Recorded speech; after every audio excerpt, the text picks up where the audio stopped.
Bismillahirrahmanirrahim. Assalamualaikum warahmatullahi wabarakatuh. Saya Laili Sigit akan menjelaskan tentang neraca lajur, di mana neraca lajur merupakan sarana untuk mempermudah penyusunan laporan keuangan. Nah, neraca lajur juga bagian dari tahap pengikhtisaran selain neraca saldo dan AJP. Nah, neraca lajur sendiri adalah merupakan alat yang digunakan untuk mengumpulkan data akuntansi serta mengikhtisarkan ayat jurnal penyesuaian dan saldo akun dengan tujuan untuk menyiapkan data yang akan dianalisis dalam bentuk laporan keuangan. Mari kita belajar bersama tentang neraca lajur. Nah, neraca yang akan kita pelajari di sini adalah neraca lajur 10 kolom. Di mana saya akan jelaskan dengan neraca saldo dan AJP yang sudah ada, yaitu dari neraca saldo salon beauty, dan AJP-nya sudah kita buat.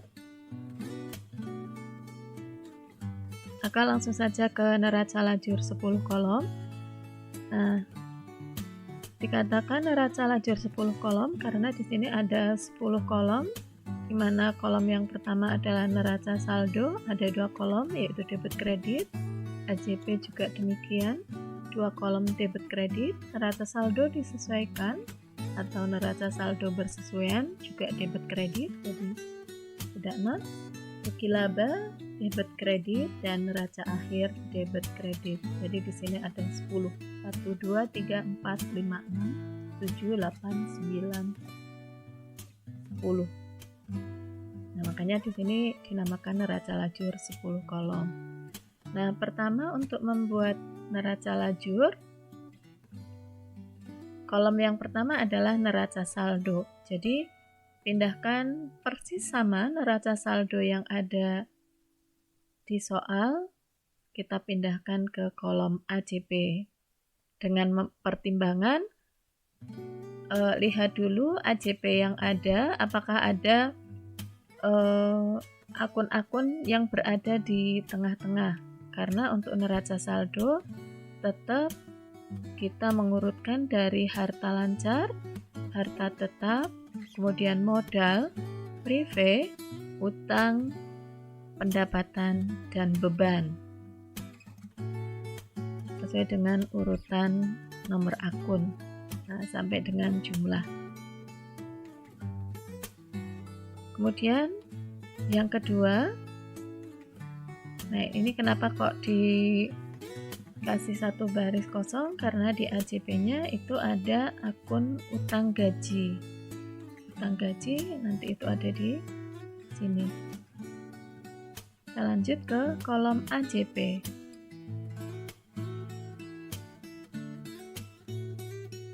Nah, AJP tadi yang sudah ada, saya ilustrasikan di sini biar gampang untuk belajar, sehingga saya ilustrasikan langsung di depan sini untuk AJP-nya. Nah, kita mulai untuk, jadi setelah neraca saldo selesai sampai dengan jumlah, kemudian di sini karena tadi ada akun utang gaji, mana utang gaji itu ada di antara ini akun utang dan pendapatan atau di bawahnya utang, maka kita kasih satu baris kosong. Untuk yang lain insya Allah sudah ada, kemudian beban semuanya ada di bawah, sehingga hanya satu baris yang kita kosongkan. Kemudian jangan lupa setelah sampai jumlah, kita pastikan bahwa jumlah di neraca saldo itu sama antara debit dengan kredit, sehingga nanti untuk kolom yang lain akan seimbang ketika kita memasukkannya teliti. Yang kedua, ke kolom AJP. Di sini caranya adalah AJP yang ada, ini kan ada 5 AJP, maka ya urutkan aja dari paling atas. Akun yang muncul di AJP paling atas itu apa? Maka itu yang kita munculkan pertama kali. Kita masukkan pertama kali. Nah, di sini sewa dibayar di muka. Di neraca saldo sudah ada, sehingga sewa dibayar di muka untuk di kolom AJP tinggal memasukkan angkanya, yaitu 3 juta. Nah, kita tuliskan 3 juta di sebelah debit. Kemudian lanjut beban sewa. Beban sewa sudah ada juga nama akunnya, sehingga kita tinggal memindahkan angkanya dari AJP ke kolom AJP di neraca lajur. Langsung di sebelah kredit. Nah, di sini kita checklist yang sudah checklist. Sehingga kita tahu bahwa ini sudah kita masukkan.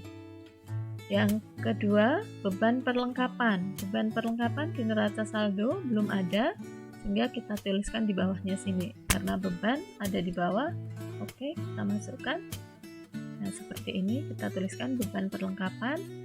Kemudian jangan lupa angkanya tetap di kolom AJP karena yang akan kita buat memang neraca lajur di kolom AJP, sehingga 4 juta di sebelah debit di kolom AJP.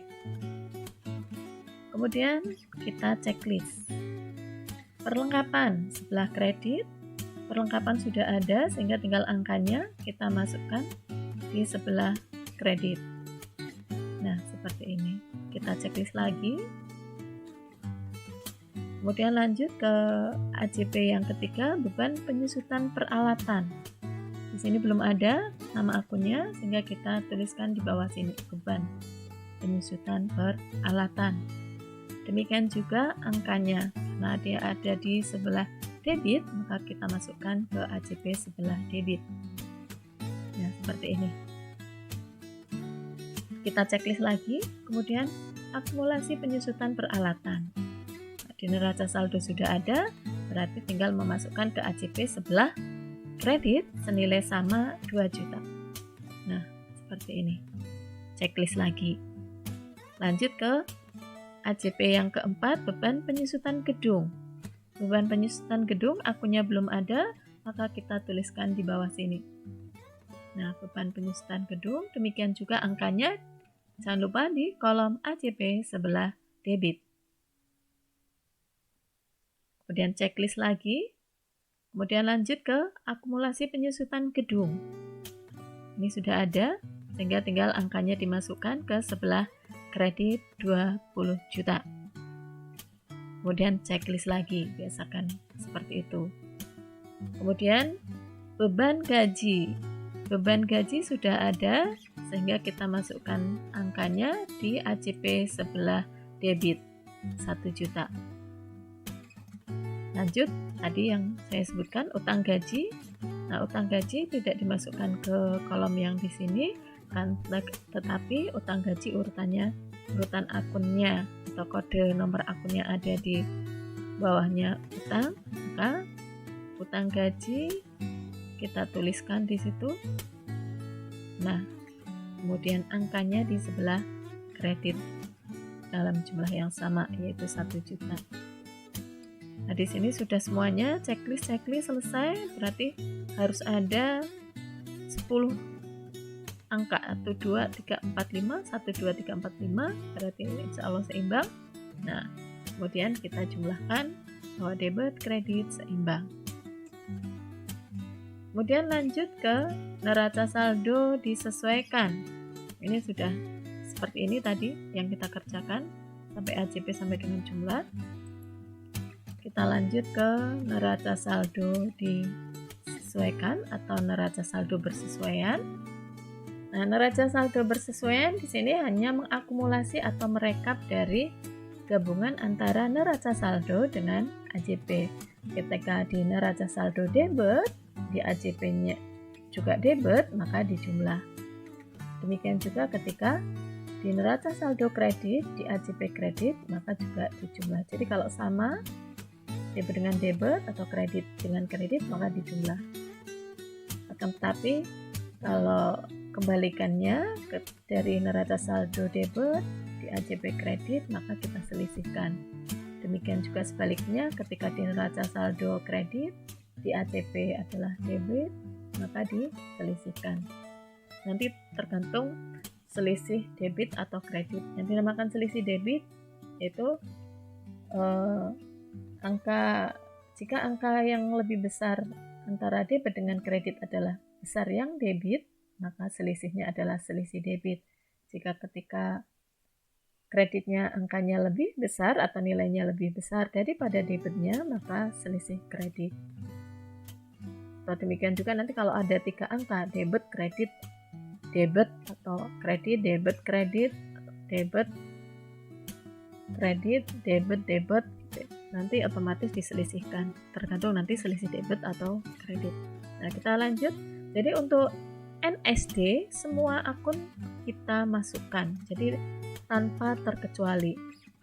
Mulai dari mana? Mulai dari akun yang paling atas. Ayo, yang kas, akun kas. Nah, akun kas di sini akan muncul di NSD sebelah debit, di mana neraca saldo debit. Kemudian di sini tidak muncul lagi di AJP juga 0 atau kosong, sehingga langsung 45.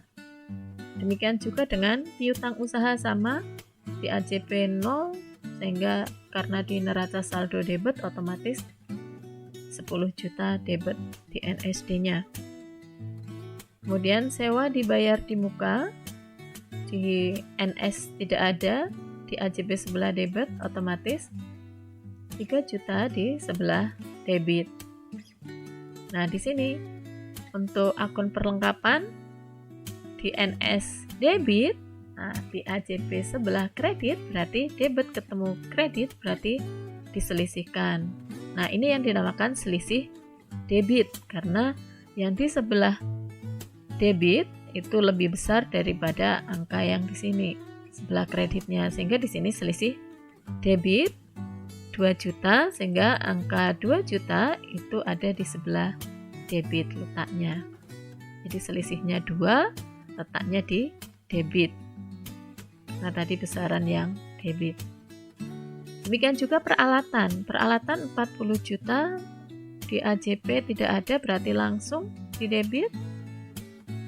AP di sini di kredit, di neraca saldo, di AJP kredit berarti sama-sama kredit berarti dijumlahkan.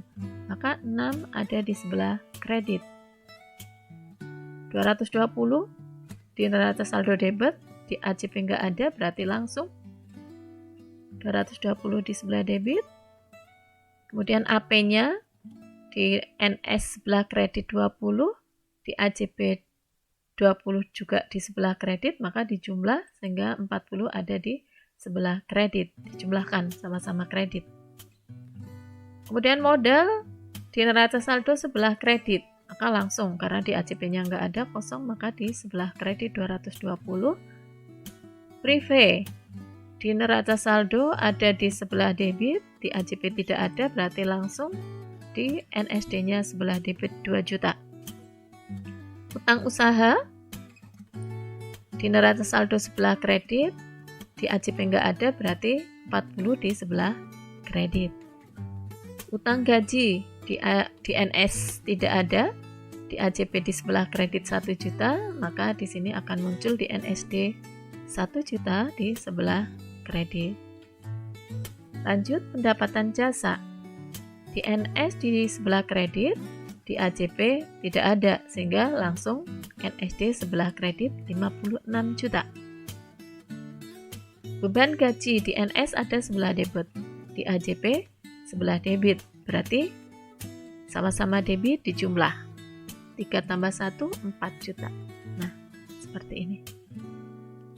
Beban listrik langsung karena di AJP nggak ada, di NS di sebelah debit berarti debit 1 juta. Biaya telepon juga demikian, tidak ada di AJP, hanya ada di neraca saldo 1 juta, maka di NSD-nya 1 juta di sebelah debit.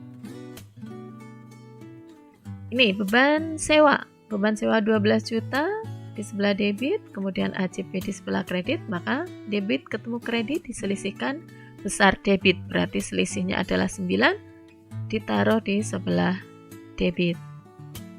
Beban perlengkapan di neraca saldo nggak ada, di AJP ada di debit, berarti NSD-nya debit 4 juta. Demikian juga dengan beban penyusutan. Di NS tidak ada, di AJP sebelah debit, maka otomatis NSD-nya debit 2 juta. Demikian juga untuk beban penyusutan gedung, juga 20 juta di sebelah debit. Tidak ada penambahan lagi. Kemudian sama, kita jumlahkan. Jadi di sini nggak ada akun yang terlewatkan. Semuanya kita rekap gabungan antara neraca saldo dengan ayat jurnal penyesuaian. Kemudian kita jumlahnya pasti sama. Kemudian lanjut ke kolom rugi laba. Kolom rugi laba itu berisi akun pendapatan dan akun beban. Kalau ini adalah di neraca lajur di perusahaan jasa. Dan nanti yang masuk ke neraca hanya harta utang modal dan prive. Lanjut kita ke kolom rugi labanya. Nah, di sini tadi NSD-nya sudah. Kemudian kita lanjut ke sini untuk memasukkan ke rugi laba. Isinya tadi hanya pendapatan sama beban untuk perusahaan jasa, sehingga kita pindahkan semua yang termasuk akun pendapatan dan beban, berarti mulai ini sampai ini kita pindahkan angkanya di neraca saldo yang termasuk pendapatan dan beban. Nah, kita masukkan semuanya. Kalau sudah, kita jumlahkan. Di sebelah debit berapa, di sebelah kredit berapa. Kemudian antara debit dengan kredit itu tidak sama, sehingga kita samakan dengan cara menambahkan akun dari selisih ini, sehingga 15, sehingga hasil akhirnya adalah sama-sama 56. Di 15 berasal dari 56 dikurangi 41, kita masukkan angkanya di bawahnya angka yang kecil, sehingga kalau ditambahkan di sini akan sama antara debit dengan kredit. Lanjut ke neraca akhir. Di kolom neraca lajur, ini tadi sudah terbentuk seperti ini. Nah, sekarang tinggal memindahkan yang termasuk harta utang modal prive ke neraca. Nah, seperti ini. Kalau sudah, tinggal jumlahkan masing-masing, di debit berapa, di kredit berapa. Seperti biasa kita selisihkan besar, yang angka besar dikurangi angka yang kecil, selisihnya di bawah angka yang kecil. Kemudian kita samakan, hasilnya akan sama.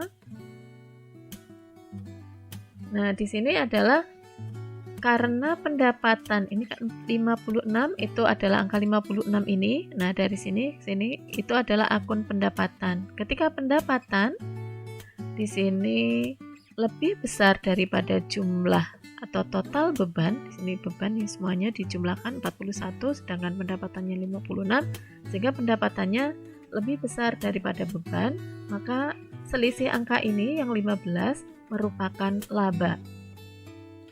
Sehingga ketika kita mengerjakan neraca lajur, ketika selisih di kolom rugi laba dengan di neraca akhir itu sama, insya Allah untuk neraca lajurnya benar. Nah, seperti ini harus sama. Itu cara ngeceknya bahwa pekerjaan kita benar. Sampai di sini dulu untuk materi neraca lajur. Semoga manfaat. Wabillahi taufiq wal hidayah. Wassalamualaikum warahmatullahi wabarakatuh.